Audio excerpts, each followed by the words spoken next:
no sense of history. Space is black, except for where the stars are. It's the absence of light and the inability to know where you're going. The people that I consider to be the best qualified to get there are people who look like me.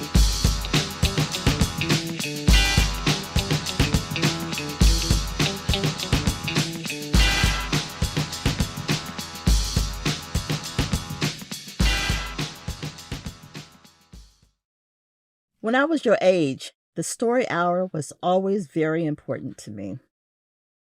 As I remember them, our stories almost always began with, "Once upon a time." Once upon a time, there was a little boy. His name was Charles F. Bolden, Jr. My formal name is Charles Bolden, but I go by Charlie Bolden, Major General, United States Marine Corps, retired, and the 12th NASA administrator, in addition to being a 4-time shuttle pilot from NASA.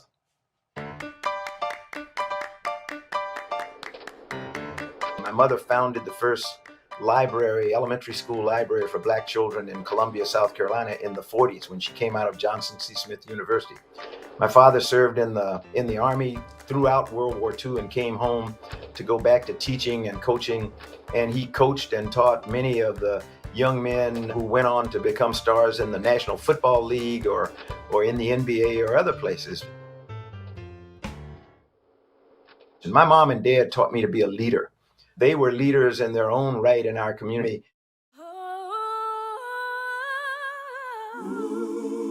I grew up in the segregated South, so I am a son of the South, if you will.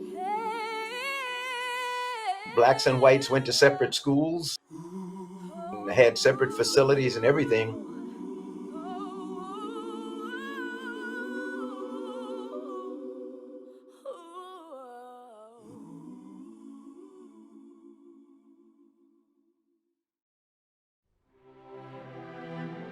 My father had served along with most men his age in World War II in the U.S. Army, being members of the greatest generation. So that's where I saw the Naval Academy. I fell in love with the uniforms more than anything else, and the beauty of what's called the Yard. It's the campus of the U.S. Naval Academy. A sense of discipline, organization, an opportunity to be of service to other people. I began to understand what the military was all about. I had sworn when I went to the Naval Academy 2 things. I would not go into the Marine Corps because they were crazy, and I would not fly airplanes because that was inherently dangerous. When it was time to graduate, I became a Marine, intending to be an infantry officer, but found out I really did not like crawling around in the mud. My wife did not like the prospect of me being an infantry officer going off to Vietnam, where the life expectancy of a second lieutenant was expressed in weeks and months. And she convinced me to go to flight school, a place I said I was not going to go. When I went there, my first flight, I fell in love with it. You know, I could not believe that this was something I did not want to do. And it was while I was serving as a test pilot on a place called Patuxent River, Maryland, I had the privilege of meeting one of the 3 black astronauts who integrated NASA's astronaut corps. But I knew that there were 3 black astronauts in that first class of 1978, but I didn't know any of them: Ron McNair, Fred Gregory, and Guy Bluford.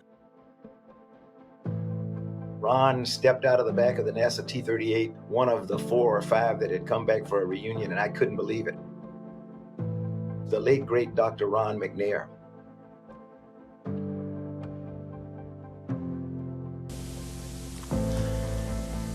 I'm sure Charles Bolden and Charles Duke would agree with me and tell you that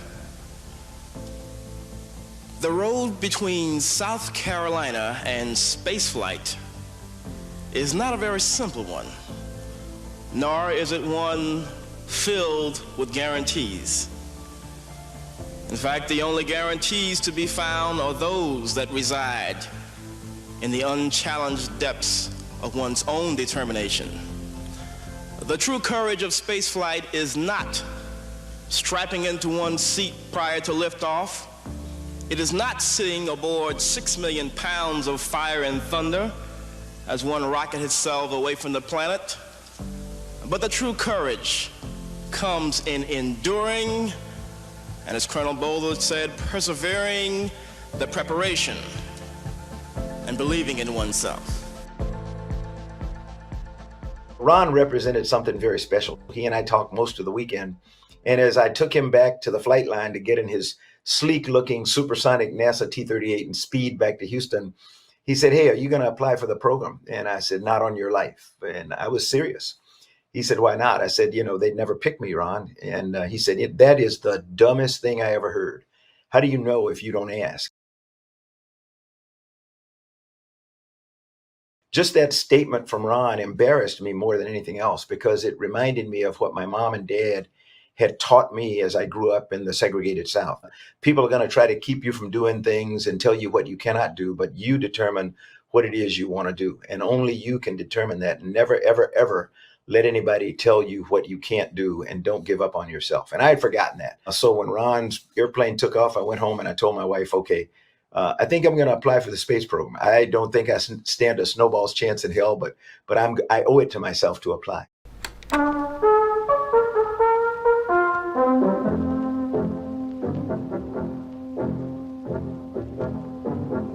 NASA, the National Aeronautics and Space Administration. When I got selected to come down to Houston to interview, you come down for a week. I was blown away by the Johnson Space Center and everything about it. The people there, the flight controllers, the trainers, just everybody there was really enthusiastic about the work they were doing. They were all excited about this thing called the space shuttle. I was there from the ground up of the development of the space shuttle. And I had an opportunity to meet other people like me who were flying. And I came back home and I told my wife, I said, "That was the most incredible thing I've ever done. I don't stand a snowball's chance in hell of being selected." Those are really, really, really smart people with whom I was associating this past week. And what I think I had overlooked was NASA's not looking for the most brilliant people. They're not looking for the Nobel laureates and the like. They're looking for people who are team players, who know how to follow orders, who are not bashful whatsoever about speaking up with new and sometimes crazy ideas. And they're looking for what we call the whole person, somebody who's very well-rounded, is in good shape, not excellent shape, but in good shape, relatively smart, relatively so. With sound, Charlie, so watch what you say.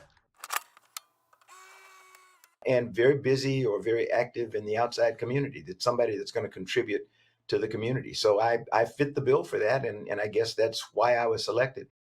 After 1 year of training, he qualified as an astronaut. With this, he became one of the then 4 African-American astronauts in the NASA program. In the whole world, for that matter. I would like to introduce to you the crew commander, Colonel Charles F. Bolden. Thank you very much, Barbara. And I think all of you know me by now. I'm Charlie Bolden, and we're pleased to be here with you. I wouldn't say I worked to become a leader in my class or in the astronaut office, but over time, the way I behaved and performed put me in the increasing positions of leadership in the astronaut office.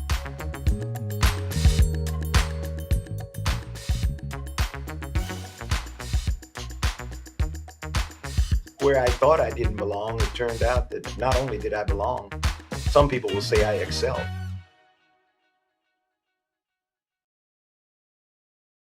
For 4 decades, Charlie and I have been close. This friendship is formed in the crucible of a very tense and demanding situation. You have to be a crew, and a crew supports each other, but the members of the crew defer to the leaders, and Charlie was that leader. Is it any wonder then President Obama chose Charlie as the administrator of NASA? The man I'm about to introduce is a patriot, a leader, and a visionary. He's been there, done that. Ladies and gentlemen, the administrator of NASA, Charlie Bolden.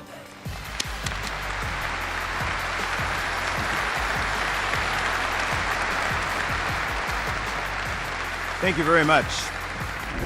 I served as the NASA administrator for both terms of President Obama's presidency, and it was a very interesting time. Please join me in welcoming the President of the United States, President Barack Obama. My wife and I were living in Houston. I thought I had retired, and I was asked if I would accept the president's nomination to become the NASA administrator, and I did.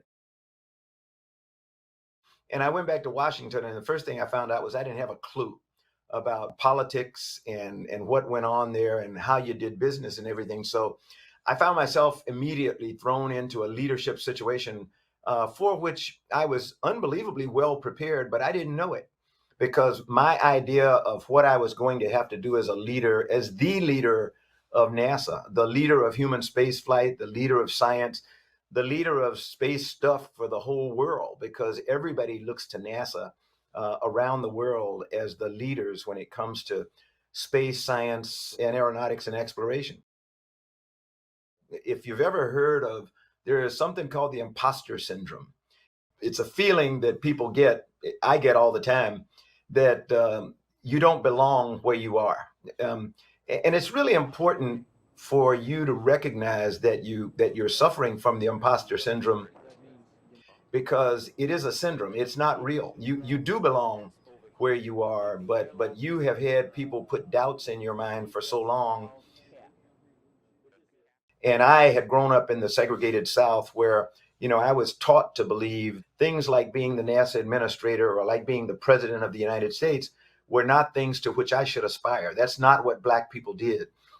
What I learned very quickly was the fact that I had a characteristic or an ability that not everybody in Washington, D.C. has. When I became the NASA administrator, I won't say it was because of my own personal ability, but it was because I had learned a long time ago that I'm never the smartest person in the room, and that the most valuable thing I could do would be to surround myself with people who were much smarter than I was, because in leadership, no matter how qualified you are, when the answer is needed, they're going to come to you if you're the leader, and you're going to have to give them the answer. And that's the way it was as the NASA administrator. But I was much better prepared for it from my kitchen table growing up in Columbia, South Carolina. I just didn't know it. Now, this is a true story, but it seems more like a fairy tale, that a little African-American boy from Columbia, South Carolina, could grow up to be one of 202 persons in the whole world when he made his first trip to orbit the Earth. From having the opportunity to do what not very much more than 300 Americans have done, and just over 600 people in the history of the planet have had an opportunity to venture away from the surface of our planet and go far enough out where you see large portions of Earth at any given time. And it dramatically changes your perspective. The vision, the image that I shall have in my mind of Earth forever, if I don't get to go to the moon or on to Mars, which I still hope to do, is an image that's taken from my second flight to space when we deployed the Hubble Space Telescope, and we went to 600 kilometers or 400 nautical miles above Earth, which at the time was higher than anyone had ever been in a circular orbit of Earth, not going to the moon. And it's coming up nicely. And that image is of the Middle East, and it was taken with an IMAX camera mounted in the payload bay of the shuttle Discovery that we had used to image the Hubble Space Telescope coming out as we lifted it out of the payload bay and then released it. Houston Discovery. Okay, Story, we've been taking marks. Residuals and ratios look good. We concur, Charlie.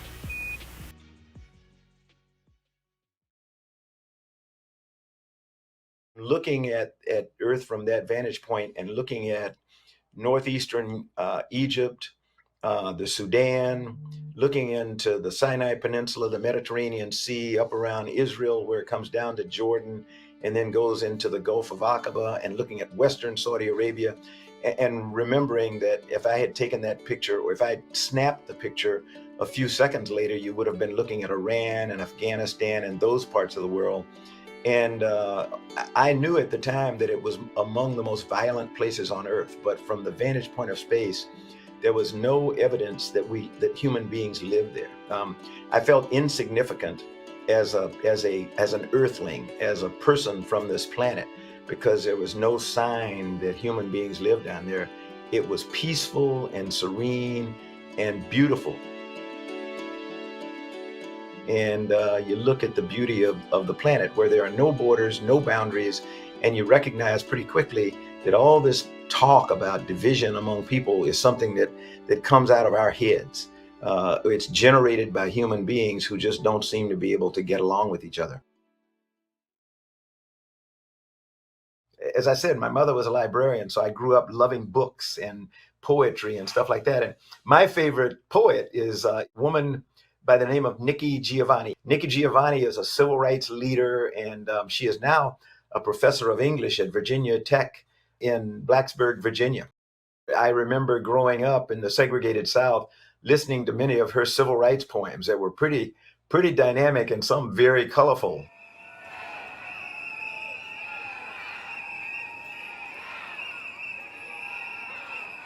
If I can't do what I want to do, then my job is to not do what I don't want to do. It's not the same thing, but it's the best I can do.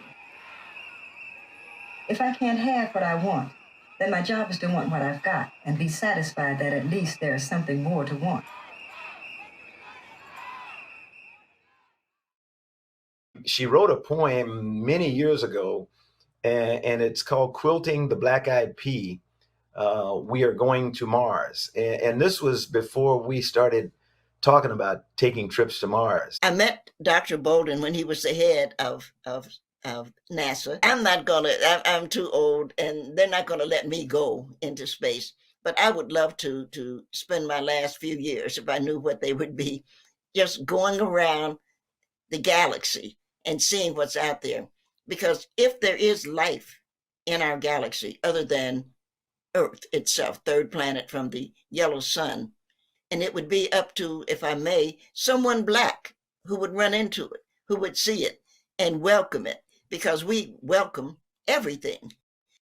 And I think that that's one of the strengths of Black America. We have opened our arms to everybody. I think that's a great thing. I happen to agree with Nikki that the people best suited to lead that first mission are people who look like me. People who descended from folk who came through the Middle Passage from the continent of Africa to the United States, what became the United States, with no idea whatsoever of what they were facing, laying stomach to stomach sometime in the bowels of the slave ships, very seldom having an opportunity to come up to the deck to even see the sun or the sky. And that's the way the trip to Mars is going to be. We're going to be holed up in our spaceship, and the first few days we're going to be able to look back at our planet Earth and we'll see this little blue dot. And after a couple of weeks, that little blue dot's going to almost disappear. And there'll come a time somewhere in that 8-month journey when it doesn't make any difference which direction you look. You're not going to know where you're going, and you're not going to know where you came from, because it's all going to look just kind of woo. It's going to be black.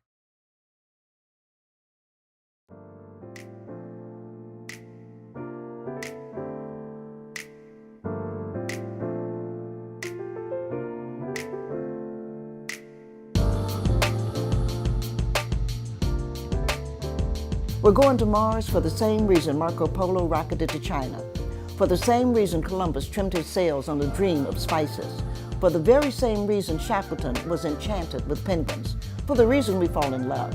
It's the only adventure. We're going to Mars because Perry couldn't go to the North Pole without Matthew Henson, because Chicago couldn't be a city without Jean-Baptiste de Sable, because George Washington Carver and his peanut were the right partners for Booker T. It's a life-seeking thing.